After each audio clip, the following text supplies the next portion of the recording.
যদি সে সুস্থ মস্তিষ্কে এই কথা দাবি করে, রাষ্ট্র আলাদা, ধর্ম আলাদা, সংবিধানে ধর্ম লাগবে না, অর্থনীতিতে ধর্ম লাগবে না, বিচার ব্যবস্থায় ধর্ম লাগবে না, সংসদে ধর্ম লাগবে না, রাষ্ট্রের কোন ক্ষেত্রে ধর্ম লাগবে না, কোন মুসলমান যদি সুস্থ মস্তিষ্কে এই কথা বলে, আল্লামা কাউসারি বলেছেন তার ঈমান থাকবে না, সে মুরতাদ হয়ে যাবে। দেখেন, দুনিয়াতে যেগুলোকে আমরা খ্রিস্ট রাজ্য হিসেবে চিনি, দুনিয়াতে যেগুলোকে আমরা খ্রিস্টান রাজ্য হিসেবে জানি, ওই খ্রিস্টান রাজ্যগুলো তাদের ধর্ম দ্বারা শোষিত হয়েছে, তাদের ধর্ম দ্বারা পরিচালিত হয়েছে, তাদের ধর্মীয় কিতাবের আলোকে, তাদের ধর্মের আলোকে শাসন হয়েছে খুবই কম সময়।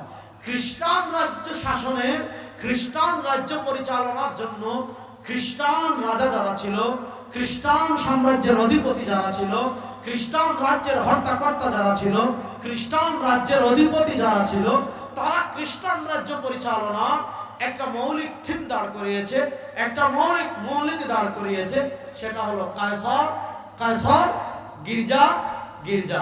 মনোযোগ, খ্রিস্টানরা তাদের রাজ্য পরিচালনার একটা মৌলিক মূলনীতি দাঁড় করিয়েছিল।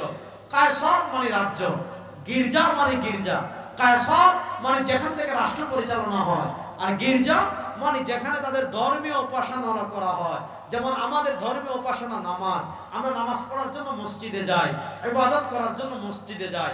খ্রিস্টানদের আমাদের মসজিদ, খ্রিস্টানদের হলো গির্জা। তো খ্রিস্টানরা তাদের রাজ্য পরিচালনা একটা মৌলিক মূলনীতি দাঁড় করিয়েছিল, একটা মৌলিক থিম দাঁড় করিয়েছিল, একটা মৌলিক উসুল দাঁড় করিয়েছিল, যে উসুল ছিল গির্জা, গির্জা। কায়সার, কায়সার মানে রাষ্ট্র, রাষ্ট্রের জায়গায় থাকবে, গির্জা গির্জার জায়গায় থাকবে। অর্থাৎ আপনি ধর্ম পালন করতে চাচ্ছেন, গির্জায় যান। ধর্মের বিধান পালন করতে চাচ্ছেন, গির্জায় যান। ধর্মের হুকুম মানতে চাচ্ছেন, গির্জায় যান। আপনার ব্যক্তি জীবনে ধর্ম ফলো করতে চাচ্ছেন, গির্জায় যান। আপনার পরিবারে আপনি ধর্ম ফলো করতে চাচ্ছেন, গির্জায় যান। অর্থাৎ খ্রিস্টানরা তাদের ধর্মকে গির্জা নির্ভর করে ফেলেছিল। ধর্মের সব বিধান গির্জায় থাকবে, ধর্মের যাবতীয় আহকাম গির্জায় থাকবে, ধর্মের সকল আইন গির্জায় থাকবে। গির্জার বাহিরে ধর্ম থাকবে না, গির্জার বাহিরে ধর্মের আইন থাকবে না, গির্জার বাহিরে ধর্মের আইনের বাস্তবায়ন থাকবে না। কায়সার, কায়সার রাষ্ট্র, রাষ্ট্রের মধ্যে থাকবে। অর্থাৎ রাষ্ট্রের আইন কি হবে, গির্জা মাথা ঘামাবে না। রাষ্ট্রের বিচার ব্যবস্থা কেমনে চলবে, গির্জা মাথা ঘামাবে না। রাষ্ট্রের সংবিধান কি হবে, গির্জা মাথা ঘামাবে না। রাষ্ট্রের সংসদ কেমনে চলবে, গির্জা মাথা ঘামাবে না। রাষ্ট্রের বিচার ব্যবস্থা কেমনে চলবে, গির্জা মাথা ঘামাবে না। রাষ্ট্রের আইন কি হবে, গির্জা মাথা ঘামাবে না। রাষ্ট্রের অর্থনীতি কেমনে হবে, গির্জা মাথা ঘামাবে না। রাষ্ট্র কার সাথে যুদ্ধ করবে, গির্জা মাথা ঘামাবে না। রাষ্ট্র কার সাথে সন্ধি করবে, গির্জা মাথা ঘামাবে না। রাষ্ট্র পরিচালনা কারা করবে, গির্জা মাথা ঘামাবে না। এমপি কারা হবে, গির্জা মাথা ঘামাবে না। চেয়ারম্যান কারা হবে, গির্জা মাথা ঘামাবে না। সংসদ কিভাবে পরিচালিত হবে, গির্জা মাথা ঘামাবে না। অর্থাৎ তাদের মূলনীতি ছিল রাষ্ট্র রাষ্ট্রের মতো, ধর্ম ধর্মের মতো। ধর্ম থাকবে গির্জায়, রাষ্ট্রের কোনো কাজে ধর্মের কোনো ছায়া থাকবে না, ধর্মের কোনো বিধান থাকবে না, ধর্মীয় কিতাবের কোনো বিধান থাকবে না। আচ্ছা বলেন, এই যে রাষ্ট্র আলাদা, ধর্ম আলাদা, এই চিন্তাটা মুসলমানের না খ্রিস্টানের? আর আসতে বলেন, আর আসতে বলেন। আচ্ছা বলেন, রাষ্ট্র আলাদা, ধর্ম আলাদা, এই চিন্তাটা মুসলমানের না খ্রিস্টানের? জোরে বলেন, মুসলমানের না খ্রিস্টানের? এবার আসেন, ওই যে খ্রিস্টানদের যে চিন্তা, রাষ্ট্র আলাদা, ধর্ম আলাদা, এই খ্রিস্টানদের চিন্তা, তারা যেই পোশাক পরিয়ে, যেই জামা পরিয়ে, যেই বোরকা পরিয়ে, যেই জুব্বা পরিয়ে, যেই শাকলে, যেই আকৃতিতে, যেই সুরতে, খ্রিস্টানরা তাদের ওই চিন্তাটা, তাদের ওই যে গির্জা গির্জার মতো, রাষ্ট্র রাষ্ট্রের মতো, রাষ্ট্রের কোনো জায়গায় গির্জা থাকবে না, রাষ্ট্রের কোনো বিষয়ে গির্জা থাকবে না, ওই যে খ্রিস্টানদের থিম গির্জা গির্জা, রাষ্ট্র রাষ্ট্র, ওই খ্রিস্টানদের চিন্তাটা যেই পোশাক পরিধান করে মুসলমান সমাজের ভিতর এসেছে, মুসলমান রাষ্ট্রে এসেছে, মুসলমান দেশে এসেছে, মুসলমানদের কাছে এসেছে, ওই চিন্তাটার নাম হলো সেকুলারিজম তথা ধর্মনিরপেক্ষতা। বলেন, ওই চিন্তাটার নাম হলো সেকুলারিজম তথা ধর্মনিরপেক্ষতা। আসেন, সেকুলারিজম তথা ধর্মনিরপেক্ষতা কি? ধর্মনিরপেক্ষতা নিয়ে মিশরের শেখ আবু আব্দুল্লাহ মিসরি তিনি লম্বা আলাপ দিয়েছেন, কিতাব লিখেছেন। ধর্মনিরপেক্ষতার দুটো ভার্সন আছে। যারা সেকুলারিজম আবিষ্কার করেছে যারা ধর্মনিরপেক্ষতা আবিষ্কার করেছে তারা ধর্মনিরপেক্ষতার একটা সংজ্ঞা করেছে। যারা সেকুলারিজম আবিষ্কার করেছে তাদের নিকট সেকুলারিজম কি, তাদের নিকট ধর্মনিরপেক্ষতা কি? তাদের নিকট সেকুলারিজম হলো, তাদের নিকট ধর্মনিরপেক্ষতা হলো জীবনের সব জায়গা থেকে, জীবনের সব ক্ষেত্র থেকে, সেটা পরিবার বলেন, ব্যবসা বলেন, রাজনীতি বলেন, অর্থনীতি বলেন, রাষ্ট্র পরিচালনা বলেন, সমাজ নেতৃত্ব বলেন, সংবিধান বলেন, সংসদ বলেন, বিচার ব্যবস্থা বলেন, আইন আদালত বলেন, অর্থাৎ জীবনের সব ক্ষেত্র থেকে ধর্মের ছায়াকে মুছে দিতে হবে। জীবনের সব ছায়া থেকে আল্লাহর বিধানাবলীর ছায়াকে মুছে দিতে হবে। জীবনের সব ছায়া ক্ষেত্র থেকে কোরআনকে মুছে দিতে হবে। জীবনের সব জায়গা থেকে হাদিসকে মুছে দিতে হবে। জীবনের সব জায়গা থেকে সওয়ারদ আলমের আদর্শকে মুছে দিতে হবে। ওইটার নাম হলো সেকুলারিজম।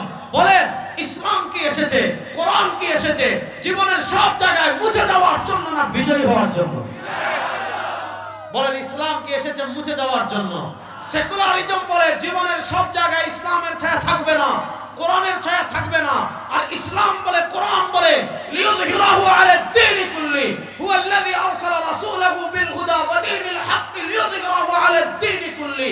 সেকুলারিজম এসেছে ধর্মের ছায়াকে মুছে দেওয়ার জন্য, আর ইসলাম এসেছে মুছে দেওয়ার জন্য না, বরং ঘর থেকে নিয়ে সংসদ পর্যন্ত কোরআনের আলো জ্বালিয়ে দেওয়ার জন্য।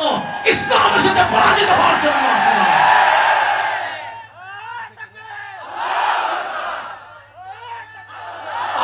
ইসলাম মুছে যাওয়ার জন্য এসেছে না বিজয়ী হওয়ার জন্য এসেছে? প্রথম বলেছে সব জায়গা থেকে ধর্মের ছায়া মুছে দিতে হবে, সব জায়গা থেকে ধর্মের ছায়া মুছে দিতে হবে। সংসদে ধর্ম লাগবে না, অর্থনীতিতে ধর্ম লাগবে না, বিচার ব্যবস্থায় ধর্ম লাগবে না, আপনার রাষ্ট্র পরিচালনায় ধর্ম লাগবে না, সংবিধানে ধর্ম লাগবে না, কোনো জায়গায় ধর্ম লাগবে না, সব জায়গা থেকে ধর্মের ছায়া মুছে দিতে হবে। এটা ছিল প্রথম সেকুলারিজম।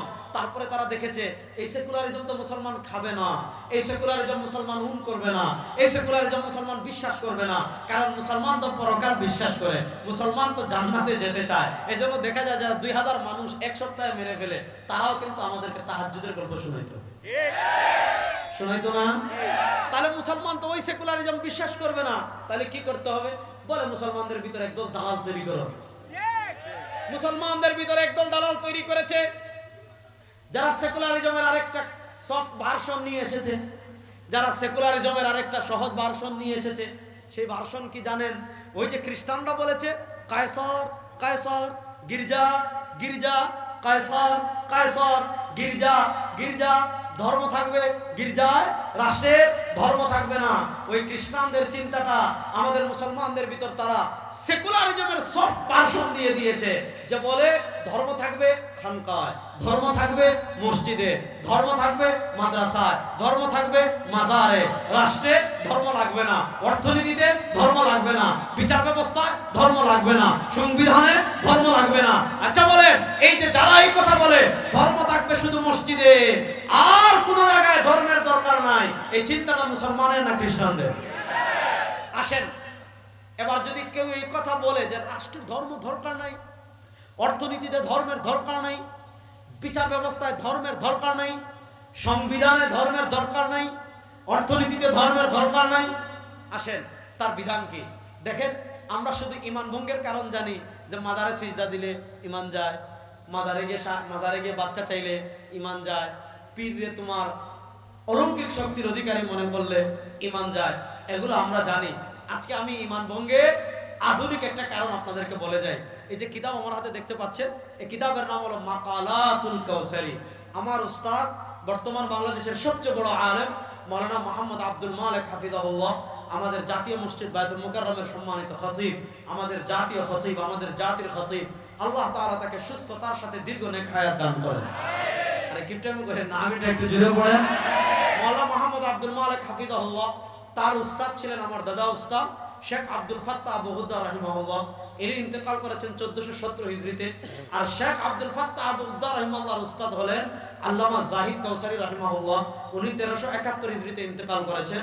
অর্থাৎ আব্দুল মালিক শাহ হুজুরের দাদা উস্তাদ, আমাদের দাদা উস্তাদের উস্তাদ আল্লামা জাহিদ কাউসারি রাহিমাহুল্লাহ এত বড় আলেম ছিলেন। যারা যে দিক থেকে আমাদের উপর আক্রমণ করেছে, আমাদের ফিকহে হানাফির উপর যারা আপত্তি তুলেছে, আল্লামা কাউসারি তাদের কোমর ভেঙে দিয়েছেন। আমাদের ইমাম আযম আবু হানিফা রাহিমাহুল্লাহর দিকে যারা আঙ্গুল তুলেছে, ইমাম কাউসারি তাদের কোমর ভেঙে দিয়েছেন। আমাদের আশআরী মাতুরিদি আকীদার উপর যারা আঙ্গুল তুলেছে, আল্লামা কাউসারি তাদের কোমর ভেঙে দিয়েছেন। সে আলোচনায় যাচ্ছি না। আল্লামা কাউসারি রাহিমাহুল্লাহ তিনি ছোট ছোট অনেকগুলো রিসালা লিখেছেন, যেগুলোকে একত্রিত করে ছোট ছোট মাকালা লিখেছেন, যেগুলোকে একত্রিত করে ছাপানো হয়েছে মাকালাতুল কাউসারি। অর্থাৎ আল্লামা জাহিদ কাউসারি রাহিমাহুল্লাহ অনেকগুলো মাকালার সমষ্টি হলো মাকালাতুল কাউসারি। দেখেন এই মাকালাতুল কাউসারি 278 নম্বর পৃষ্ঠায় আল্লামা জাহিদ কাউসারি রাহিমাহুল্লাহ একটা শিরোনাম দিয়েছেন, একটা ছোট্ট মাকালা লিখেছেন, যে মাকালার নাম হলো হুকমু মুহাওয়ালাতি ফাসলিদ দ্বীনি আনিদ দাওলা। মনোযোগ, আল্লামা কাউসারি রাহিমাহুল্লাহ এখানে ছোট্ট মাকালা লিখেছেন, এই মাকালার নাম দিয়েছেন হুকমু মুহাওয়ালাতি ফাসলিদ দ্বীনি আনিদ দাওলা।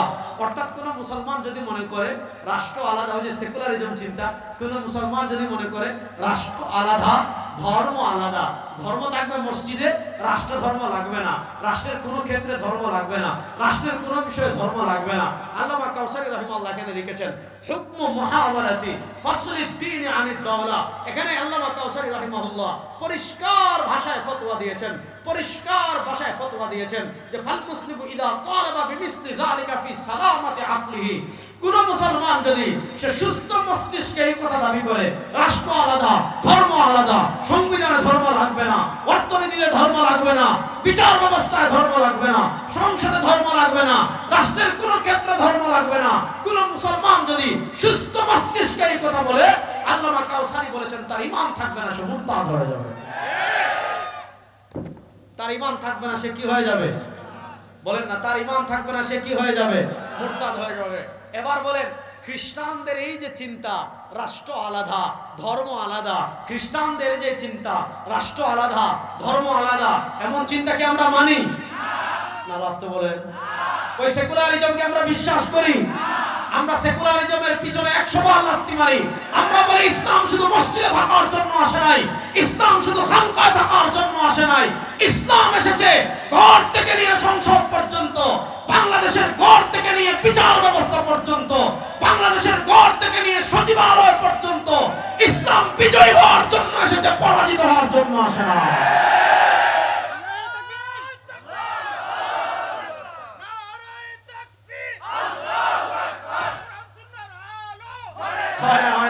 ঘরে ঘরে বহুত জ্বালাইছেন, এবার সংসদে জ্বালবো ইনশাআল্লাহ।